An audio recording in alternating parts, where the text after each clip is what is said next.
Modal inti kami sudah 10 miliar 600. Ini di atas tentuan.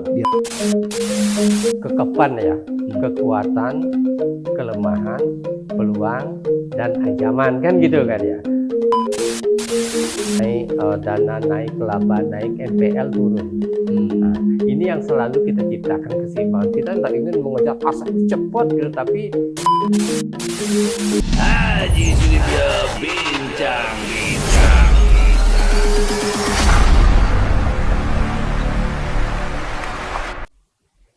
Om Swastiastu, ketemu lagi dengan Haji Sudibyo Bincang-Bincang.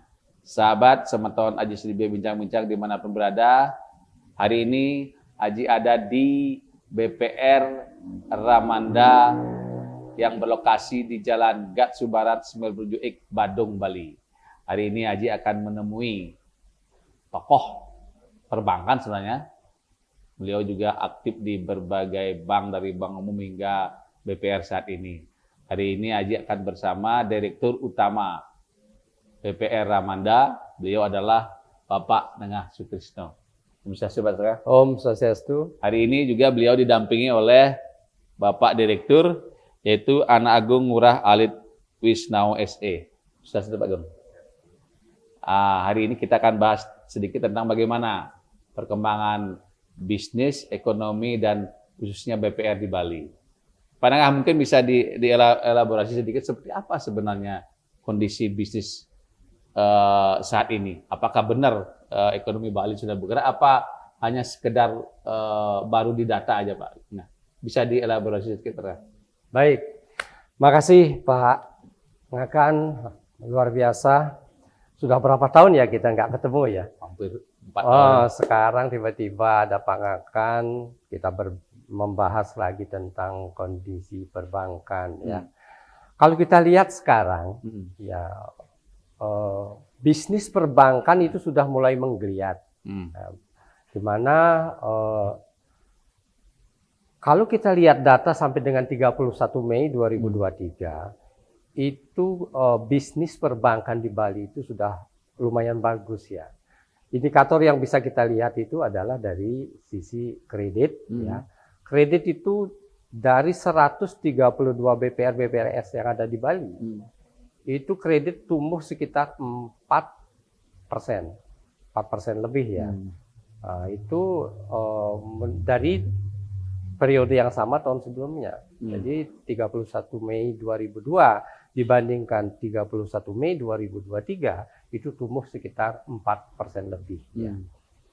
Nah, kalau kita lihat lagi dari sisi dana pihak ketiganya, yang kita pakai sebagai indikator pertumbuhannya, itu juga tumbuh sekitar 10% lebih juga.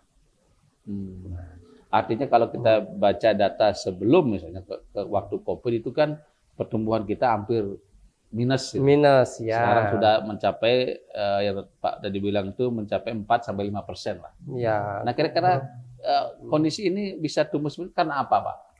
Ya, jadi sebenarnya pertumbuhan ekonomi Bali ini kan kita tahu semua bahwa pertumbuhan ekonomi Bali itu 70% itu kontribusinya dari bisnis pariwisata. Nah, ini berawal dari dicabutnya PPKM oleh pemerintah dalam hal ini Presiden RI tanggal 31 Desember 2022. Nah, jadi dengan dicabutnya ini mulai 1 Januari sampai dengan April, gitu kan? Kita lihat datanya, itu kedatangan wisatawan mancanegara, Wisman itu mencapai 1,4 juta tuh Pak Ngakan. Kalau dibandingkan dengan periode sebelumnya 1 Januari sampai dengan April 2022 itu hanya 700 jutaan saja. Artinya lonjakan wisatawan ini membuat sektor lain ikut bergerak, khususnya juga BPR. Nah, kira-kira sejauh ini bagaimana BPR ini setelah melihat data Wismanya naik, mungkin ekonomi juga naik, BPR-nya naik nggak kira-kira kinerjanya? Ya itu otomatis BPR itu akan naik juga. Seperti tadi saya sudah sampaikan bahwa dengan naiknya kunjungan Wisman ke Bali, hampir 1.800% loh itu naiknya kalau dibandingkan dengan tahun lalu. Itu otomatis sebenarnya menciptakan peluang usaha di sini. Jadi para pelaku usaha itu mulai bergairah untuk mengelola usahanya lagi di masa transisi waktu itu. Nah, ya kan? Nah, sekarang sudah dicabut, bahkan per tanggal 21 Juni kemarin sudah kita masuk ke dalam masa endemi malahan ya. Nah, Presiden sudah mengumumkan masa endemi. Ya, ini menciptakan peluang baik untuk pendanaan maupun pembiayaan sebenarnya bagi perbankan, termasuk juga BPR di dalamnya. Seperti tadi saya sudah sampaikan bahwa indikasi kebangkitan BPR ini, pertumbuhan BPR ini bisa dilihat dari tadi beberapa indikator keuangan seperti misalnya pertumbuhan kredit yang 4% lebih DPK, 10% lebih aset, 6% lebih, tren NPL-nya menurun, ya kan, modalnya tetap kuat di angka 35% lebih lah itu kan, CAR-nya ya kan. Nah, itu. Jadi dari sini kita udah bisa menilai bahwa BPR ini semakin bagus ke depannya. Karena apa? Karena ini juga mendongkrak pertumbuhan ekonomi menjadi 6% di Bali. Nah, kira-kira kalau kita lihat kemarin kan kendala BPR adalah bagaimana BPR masih sulit untuk mengelaborasi kreditnya, meningkatkan kreditnya. Karena kan kalau kita lihat dari sisi sebelum COVID mungkin pertumbuhan hampir di atas 10%, 15%. Sekarang baru mencapai 4% sampai 5%. Dan saya lihat di rencana bisnis juga kebanyakan di angka itu. Nah, kira-kira bagaimana? Ini kan katanya kita sudah mencapai level kunjungan yang mungkin sudah hampir normal seperti yang sebelum COVID. Nah, lalu seperti apa sebenarnya kendala yang dihadapi BPR di lapangan ini, Pak?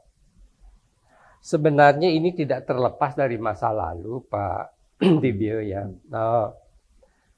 Di masa COVID kemarin, itu kita benar-benar berada pada titik yang paling rendah dalam usaha bisnis perbankan, termasuk BPR di dalamnya. Sekarang, teman-teman kalau saya amati itu lebih banyak mengarah kepada penciptaan laba sementara ini. Sementara. Ya, menciptakan laba. Gimana cara menciptakan laba untuk menguatkan modalnya? Ke sana larinya, iya kan? Jadi langkah-langkah apa yang perlu diambil kan gitu? Apa yang diambil? Kalau saya amati dari teman-teman perbankan di Bali sih, sebenarnya langkah-langkahnya lebih kepada satu adalah lebih menyehatkan kreditnya, penyelesaian kredit bermasalah ini yang dikejar. Nah, kalau ada yang punya AYDA, agunan yang diambil alih, itu juga harus cepat-cepat diselesaikan. Nah, itu di satu sisi. Nah, terus di sisi lainnya dia akan terus menggebiar kredit lancarnya ini, menyalurkan kredit, ya kan? Menyalurkan kredit semaksimal mungkin, bahkan sudah ada yang kerjasama dengan fintech segala macam. Nah, itu kan terobosan-terobosan yang saya lihat di Bali itu mungkin banyak sekarang yang menggunakan fintech untuk mendongkrak ini kinerjanya. Ya. Nah, kira-kira dari segi kebijakan mungkin Pak, kalau kita bicara masalah misi perbankan tentu terkait dengan yang namanya otoritas, otoritas jasa keuangan dan mungkin Bank Indonesia. Kira-kira apa yang Pak melihat apa yang harus dilakukan otoritas untuk mendongkrak kinerja BPR ini mungkin Pak, yang mungkin bisa Pak tekankan kepada otoritas ini Pak? Oh, jadi gini, sebenarnya sih menurut pendapat saya, ini pendapat pribadi loh ya, dan berdasarkan juga hasil ngobrol-ngobrol sama teman-teman perbankan lainnya. Sebenarnya stimulus-stimulus yang diberikan oleh pemerintah dalam hal ini OJK, BI dan pemerintah pada umumnya itu sebenarnya sudah cukup. Sudah cukup. Cuman ke depannya yang masih perlu mungkin dibutuhkan oleh BPR khususnya ini adalah relaksasi ini sekiranya masih memungkinkan untuk diperpanjang kembali sampai kondisi ekonomi Bali benar-benar stabil dan BPR sudah mulai berhasil menata BPR-nya dari permasalahan yang dihadapi dampak dari COVID-19 ini. Nah, kira-kira kalau kita bicara masalah ring waktu, Pak, berarti tahun ini harapannya belum dicabut relaksasi itu. Ya, mestinya kan relaksasi itu sampai dengan 31 Maret 2024 ya. 24. Ya, istilahnya bukan relaksasi itu bukan istilahnya karena COVID-19 lagi, karena dampak bencana sekarang dirubah istilahnya saja. Artinya mungkin menurut Pak Sutrisno ini berapa tahun lagi yang mungkin perlu dicabut? Kalau menurut saya sih mungkin perlu 2 tahun lagi cukup. 2 tahun lagi 2 cukup. tahun lagi cukup. Karena apa? Dari sekarang udah kelihatan ada pertumbuhan yang baik dari sisi bisnis BPR ya. Ya. Dan Bali juga sudah mulai berangsur stabil gitu kan. Dan mungkin kalau pariwisata ini terus disupport oleh perbankan gitu kan, karena selama COVID kan banyak hotel-hotel yang terbengkalai gitu kan. Ini sulit mencari kredit. Kalau ini bisa disupport juga oleh bank,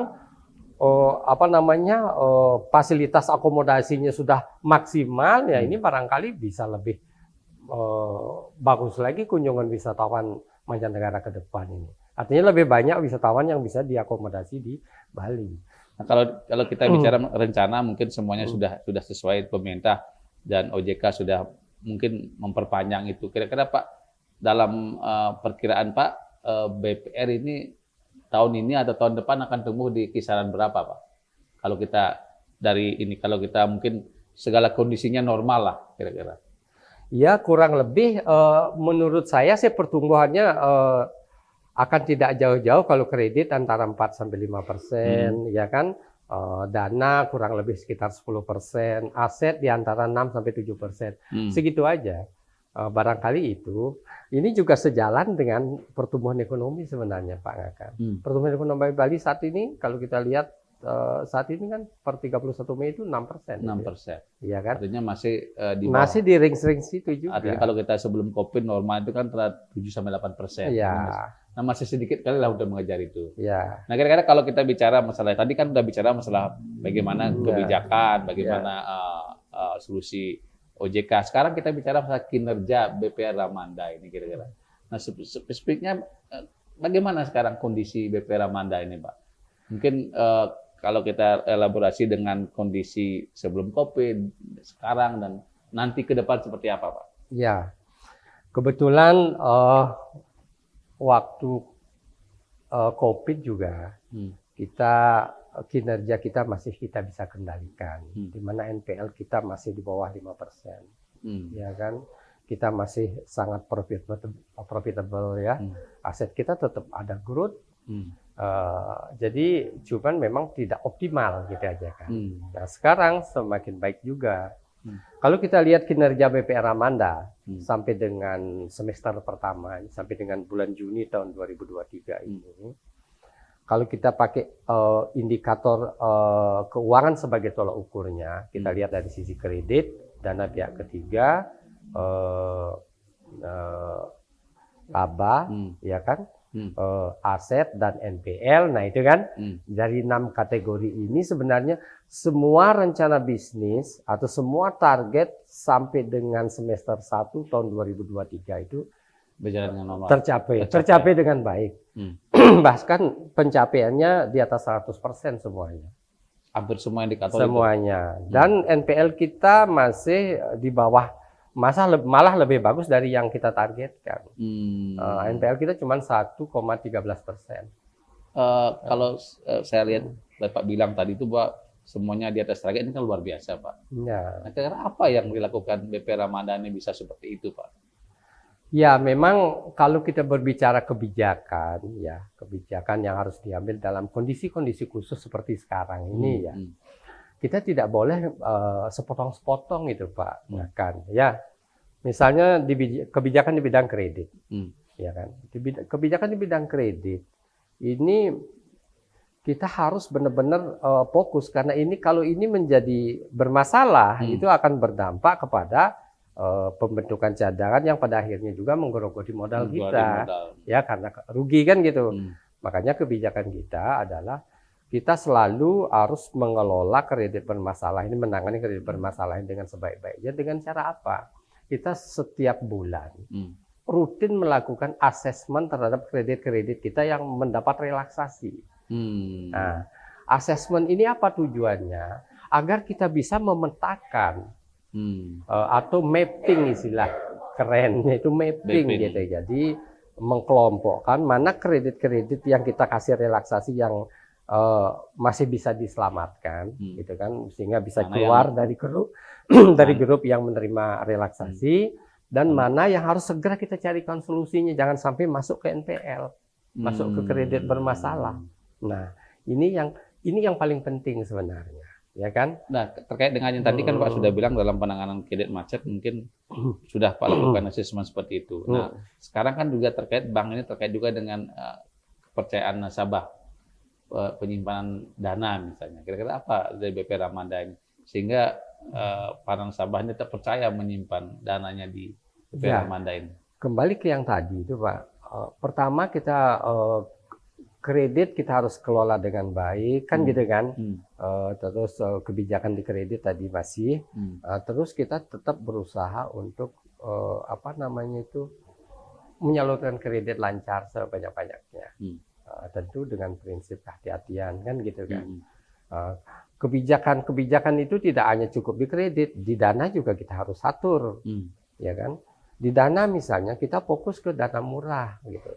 Fokus ke dana murah kita. Artinya kita coba main lebih banyak di tabungan sehingga memberikan dampak biaya yang lebih ringan. Caranya bagaimana? Kita coba membuat tabungan-tabungan yang menarik dengan biaya yang relatif rendah gitu. Nah, itu misalnya salah satu contohnya itu seperti itu. Di kebijakan yang lain di SDM juga begitu. SDM ini harus selalu kita tingkatkan kompetensinya. Ya kan? Terutama adalah tingkat remunerasinya. Ya kan? Dengan tingkat remunerasi tertentu yang lebih baik, kan? Kita harapkan SDM kita ini benar-benar motivasinya terjaga gitu. Untuk bersama-sama mengembangkan BPR ini, menjaga BPR ini agar tetap tumbuh berkembang dengan baik gitu. Nah, itu Pak, kuncinya. tadi Pak sudah bilang, mungkin Pak Agung bisa sedikit dijelaskan kepada kita. Ini juga kan terkait kekuatan BPR itu juga tergantung dengan permodalannya kira-kira. Nah, kira-kira sejauh ini bagaimana BPR Ramanda ini untuk menjaga modalnya? Bagaimana juga komitmen pemilik dalam hal ini pemegang saham dalam bagaimana terus meningkatkan modalnya, karena ke depan nih BPR itu kan juga syarat modal, Pak. Seperti apa, Pak Agung? Baik, Pak Akan, mungkin saya bisa tambahkan sedikit penjelasan dari Pak Nengah tadi, terutama masalah permodalan. Kalau kita bicara permodalan, sudah barang tentu kita harus patokannya adalah regulasi. Dalam hal ini, seperti yang lagi hangat dibicarakan sampai akhir 2024 ini adalah ketentuan modal inti, Pak ya. Terutama kalau kita bicara POJK nomor 5 tahun 2015. Di sana mewajibkan atau mensyaratkan bahwa modal inti BPR sampai 31 Desember 2014 ini adalah 6 miliar. Nah, berkaitan dengan ketentuan atau regulasi tersebut, BPR Ramanda per hari ini, saat ini, modal inti kami sudah 10 miliar 600. Artinya di atas ketentuan. Di atas ketentuan.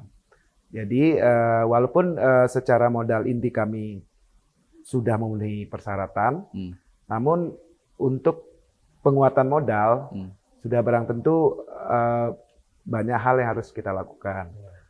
Mungkin salah satunya adalah, yang utama adalah pertumbuhan laba setiap tahun harus sesuai dengan RBB yang sudah kita sepakati. Yang pertama, mungkin yang kedua dalam pembagian dividen mungkin Pak. Jadi sebenarnya modal itu kan salah satu pertumbuhan alaminya bisa dari laba ini seperti saya jelaskan tadi. Mungkin laba yang ditahannya. Laba ditahannya ini mungkin kami bisa berdiskusi dengan para pemegang saham. Mungkin porsi dividennya yang bisa diatur mungkin tidak terlalu banyak sehingga nantinya ini akan menjadi penguatan modal. Sudah barang tentu dengan modal yang semakin kuat, keinginan kita untuk tetap eksis atau bersaing di persaingan antar BPR itu akan semakin bagus. Seperti itu. Nah, apa langkah mungkin dalam penguatan modal? Apakah hanya cukup dari laba yang ditahan itu? Apakah mungkin pemegang saham sendiri di Ramanda ini berkomitmen untuk terus menambah modal, Pak? Kalau secara komitmen, bahkan begini Pak, kami kalau untuk pemenuhan modal inti yang 6 miliar itu, kami komitmen daripada pemegang saham bukan saja hanya modal inti, Pak. Jadi 6 miliar itu sudah berupa modal store kalau di BPR Amanda. Yeah. Jadi komitmen dari pemegang saham cukup komit dalam hal permodalan. Artinya setiap saat, Ya. setiap dibutuhkan Pasti pemegang saham siap. akan siap untuk itu. Yang seperti saya jelaskan tadi, kami tidak hanya modal inti ini 6 miliarnya. Kami modal store-nya sudah 6 miliar, Pak, seperti itu. Jadi kan sudah bisa dibuktikan bahwa komit daripada pemegang saham sangat komit untuk pemenuhan modal. Nah, terkait dengan permodalan kan kita lihat bahwa memang komitmen dari pemegang saham dan juga mungkin bagaimana seluruh komponen Ramadhani untuk itu sudah dilakukan. Nah, kira-kira ini bank ini kan tidak cukup hanya tentang itu, Pak. Tentu juga tentang produk, tentang yang lain yang mungkin menjadi daya tarik bagi para nasabah dan masyarakat. Kira-kira bagaimana BPR Ramadhani mengatasi hal itu? Apakah BPR Ramadhani setiap saat terus berinovasi sehingga nasabah menjadi tertarik untuk menabung uangnya atau mungkin meminjam kredit di BPR Ramadhani, Pak Agung? Ya. Sesuai ketentuan kan sebenarnya produk dasar BPR itu kan hanya ada 2, Pak, untuk di dana, Pak, ya, yaitu simpanan dalam bentuk tabungan dan deposito. Hanya 2 produk itu yang diperbolehkan untuk BPR. Nah, kalau untuk kita bicara produk dana, yang pertama misalnya deposito, yang kami bisa sampaikan kepada nasabah atau calon nasabah adalah satu, BPR Ramadhani adalah salah satu bank yang ikut keanggotaan atau penjaminan LPS. Itu sehingga dana-dana mereka yang ditempatkan di BPR Amanda sudah barang tentu ikut penjaminan LPS. Kami pun juga memberikan keamanan dalam artian bahwa dana-dana mereka memenuhi syarat untuk sebagai peserta penjaminan LPS. Itu yang pertama. Kemudian untuk produk dana yang lain, tabungan misalnya. Kebetulan dalam 2 tahun terakhir kan pemerintah fokus ini untuk mengembangkan atau edukasi atau literasi tabungan pemuda dan pelajar. Nah, kami juga punya produk Si Muda Tampan, kami menyebutnya itu simpanan pemuda dan pelajar. Ini kelebihannya adalah saat ini merupakan tabungan program. Biasanya kalau tabungan program itu kan ada jangka waktunya, Pak Ngakan. Nah, kelebihan daripada Si Muda Tampan BPR Amanda, satu, tabungan ini bisa di-breakable. Walaupun dia merupakan tabungan tahapan, namun memiliki kelebihan bisa di-breakable. Dan barang tentu juga suku bunganya kami cukup bersaing dengan kompetitor. Sehingga kami harapkan dari tabungan Si Muda Tampan ini, kami bisa mengedukasi atau meliterasi para pemuda, pelajar untuk yang masih awam tentang perbankan segala macam. Kami sama-sama untuk edukasi mereka bahwa apa pentingnya menabung, keamanan menabung di bank. Dan juga harus dipahami bahwa menabung di BPR ini kan bunganya lebih tinggi dari bank. Ya, kan itu. Karena selama ini kan mereka, wah saya nabung nggak dapat bunga, tapi di BPR pasti, Pak, ya. Bunganya lebih karena tinggi kan dari gini, bank. Pak, sebenarnya kalau di LPS itu kan suku bunga penjaminan ini ada perbedaan antara bank umum dan BPR. Karena regulasi sudah mensyaratkan seperti itu tuh. Jadi secara umum ya sudah tentu lebih tinggi di BPR suku bunganya daripada menabung di bank umum. Kalau kredit bagaimana, Pak Agung? Artinya kredit ini kan juga terkait dengan bisnis lebih penting malah. Kalau BPR hanya mendapat dana aja tanpa kredit kan sulit. Nah, kira-kira produk kreditnya inovasinya seperti apa? Kalau kredit kita kan sama seperti bank-bank pada umumnya, kami menyalurkan kredit modal kerja, investasi maupun konsumsi, Pak, ya. Cuman yang bisa kami sampaikan di sini bahwa dengan SDM yang kami miliki, kami bisa mempercepat proses, Pak. Jadi lebih cepat dari ya dalam artian seperti ini, Pak. Kalau bank itu kan perusahaan jasa ibaratnya. Kami bisa mempercepat proses analisa tanpa mengkesampingkan faktor-faktor risiko. Ya, dalam artian ini bisa kami lakukan karena kami terus memberikan pelatihan, terutama kepada tim kredit melalui sertifikasi segala macam, sehingga proses yang tadinya mungkin di tempat lain itu Lebih panjang. lebih panjang untuk pemutusan kredit. Hmm. Di tempat kami kasih servis 4 hari Pak ya. 4 hari Tiga sudah cair. sampai- ya. 3 sampai 4 hari sudah cair. Sudah ada keputusan. Sudah ada keputusan. Diterima atau tidak gitu. Ya, ya, seperti itu. Dengan syarat data-data yang kami persyaratkan di awal itu dipenuhi. Mungkin Pak Nengah, mungkin tadi Pak Agung sudah menjelaskan bagaimana BPR Ramanda ini melakukan inovasi atau mungkin memperkaya portofolio sehingga bisa menarik bagi nasabah. Nah, kira-kira tadi sudah kita bahas juga terkait dengan bagaimana kondisi bisnis secara umum, bisnis perbankan. Nah, kira-kira ke depan nih BPR Ramanda ini mau seperti apa ke depan? Karena kan persaingan sudah, kalau kita bicara persaingan sudah begitu ketat. Tidak hanya dengan BPR, juga dengan LPD, koperasi, dan semuanya mungkin bisnisnya sama ini. Kira-kira bagaimana Ramanda menjaga agar ke depan tetap eksis di tengah persaingan yang begitu ketat ini, Pak? Nah. Ya, jadi kita selalu ingin menjadi lebih baik dan lebih baik lagi ke depannya. Dan itu kita sudah rencanakan dari saat kita menyusun rencana bisnis itu, Pak Ngaka. Ya kan? Di dalam menyusun rencana bisnis itu kan kita berbicara kekepan ya, kekuatan, kelemahan, peluang, dan ancaman kan gitu kan ya. Kita sudah perhitungkan itu pada saat menyusun rencana bisnis. Sehingga pada saatnya nanti, gitu, misalnya seperti tahun 2023 ini, kita fokus kepada target market yang kita sudah tetapkan di dalam rencana bisnis. Karena apa? Target market bagi bisnis perbankan itu sangat penting, sangat penting, ya kan?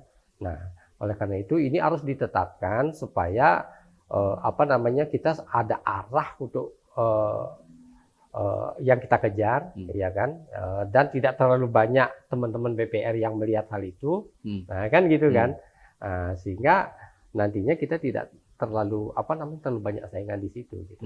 Oleh karena itulah kunci utama adalah bagaimana kita menetapkan target market. Nah, itu dari sisi pasarnya, kan gitu kan. Nah, kita berusaha juga dari sisi kita melihat seperti tadi kekuatan, kelemahan, peluang, ancaman. Kekuatan kita sebenarnya ada di mana sih? Tadi Pak Gong sudah menyinggung bahwa kita mempunyai tim yang sangat solid, anak-anak muda semuanya. Kita sering adakan pelatihan-pelatihan untuk mereka, sehingga mereka benar-benar mempunyai suatu kemampuan untuk memberikan satu layanan yang terbaik kepada masyarakat, kan gitu kan? Baik itu dari sisi pendanaan maupun dari sisi pembiayaan atau kredit. Nah itu, ini jadi pertama tadi adalah tentang bagaimana kita bisa melihat kekuatan kita.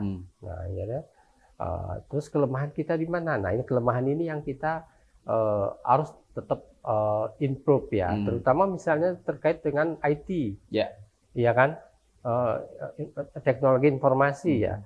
Kita selalu melakukan simplifikasi pekerjaan. Dan kebetulan staf kami mayoritas anak-anak muda sangat kreatif. Jadi kita banyak membuat program-program baru, aplikasi-aplikasi baru yang bisa mensimplifikasi pekerjaan sehingga nantinya bisa menciptakan satu efisiensi. Efisiensi baik waktu, biaya, dan tenaga. Nah, kan gitu kan. Dan dengan hasil yang akurat. Nah, itu juga itu penting juga gitu. Kalau posisi mungkin tahun depan BPR ini mau di posisi berapa, Pak? Kita saat ini posisi nomor 11 di Badung, Pak. Di Badung ada 49 BPRS, kita ada di posisi 11. Kita tidak terlalu ngoyo untuk mengejar aset. Kami lebih suka membuat satu keseimbangan. Jadi semua indikator keuangan itu tumbuh bersamaan gitu. Aset naik, kredit naik, dana naik, laba naik, NPL turun. Nah, ini yang selalu kita ciptakan keseimbangan. Kita tidak ingin mengejar aset cepat gitu, tapi labanya tipis gitu kan. Nah, jadi harus semuanya berbarengan naiknya. Nah, gitu. Jadi target kita kalau bisa sih masuk 10 besar lah. Untuk tahun depan. Akhir tahun ini kita ingin masuk 10 besar. Pasti kalau bisa, Pak, ya? Mudah-mudahan bisa. Rasanya sih optimis gitu kalau kita lihat kondisi saat ini. kami mempunyai konsep dan strategi dalam pengembangan bisnis yang sudah tertuang semuanya di dalam rencana bisnis. Ya. Terima kasih Pak Tengah. Terima kasih Pak Kakan. Oke. Ya. Pemirsa Semeton Aji Sudibyo Bincang-Bincang dimanapun berada, tadi sudah kita dengar penjelasan yang begitu gamblang, singkat dan juga mungkin jelas dari Pak Direktur Utama dan Pak Direktur. Tadi kita nangkap bahwa beliau-beliau ini optimis dengan ekonomi Bali. Beliau-beliau ini optimis dengan kondisi perbankan dan juga beliau-beliau ini optimis dengan kondisi BPR. Jadi jelas dikatakan bahwa ada kemungkinan BPR ini akan kinerjanya akan lebih baik di tahun-tahun ke depan. Beliau juga sudah mencanangkan bahwa BPR Ramanda ini akan mengambil posisi yang seimbang, artinya aset yang meningkat, juga mungkin labanya juga meningkat. Jadi kalau kalian-kalian yang ingin menabung, ingin mencari kredit, Aji sarankan untuk datang ke BPR Ramanda. Tempatnya sangat strategis, gampang dicari, yaitu di Jalan Gatsu Barat, nomor 97X. Demikian itu dari Aji, semoga apa yang kita bincang hari ini bermanfaat bagi kita semua. Aji sudah bantu para Santi. Om Santi, Santi, Santi, Om. Aji Sudibyo Bincang-Bincang.